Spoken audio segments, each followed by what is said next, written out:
కోనసీమ జిల్లా గన్నవరం నియోజకవర్గంలోని అంబాజీపేట మండలం ఇసుకపూడి గ్రామం దూరకల దొడ్డి అంగన్వాడీ కేంద్రంలో రాజ్యాంగ ఆమోద దినోత్సవం నిర్వహించారు.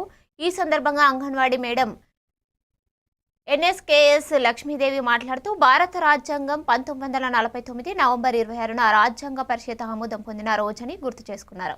ప్రజాస్వామ్య పరిరక్షణలో ప్రతి పౌరుడికి జీవన హక్కు, విద్య హక్కు, మాట్లాడే స్వేచ్ఛ వంటి అనేక మౌలిక హక్కులను అందించిన రాజ్యాంగాన్ని ప్రతి ఒక్కరూ గౌరవించి చదవాలని సూచించారు. ప్రతి ఇంటిలో రాజ్యాంగ పుస్తకం ఉండాలని, చిన్నారి దశ నుంచి అవగాహన పెంపొందించుకోవాలని పిలుపునిచ్చారు. కార్యక్రమంలో అంగన్వాడీ పిల్లలు, తల్లిదండ్రులు, నెలపూడి విజయదుర్గ పాల్గొన్నారు. పిల్లలకు ఏదో ఒక విషయంపై అవేర్నెస్ కల్పిస్తున్నాను. అలాగే మన చిన్నపిల్లలకి బిఆర్ అంబేద్కర్ గురించి చక్కని విషయాలు 4 విషయాలు మన తల్లులు కూడా చెప్పడం జరిగింది ఇంతకుముందు. అలాగే నేను కూడా కొన్ని విషయాలు చెప్పడం జరిగింది. మరి ఈ అవకాశం ఇచ్చిన ప్రతి ఒక్కరికి పేరు పేరున నా ధన్యవాదాలు మనందరూ కూడా కృతజ్ఞతలు తెలియజేసుకోవాలి.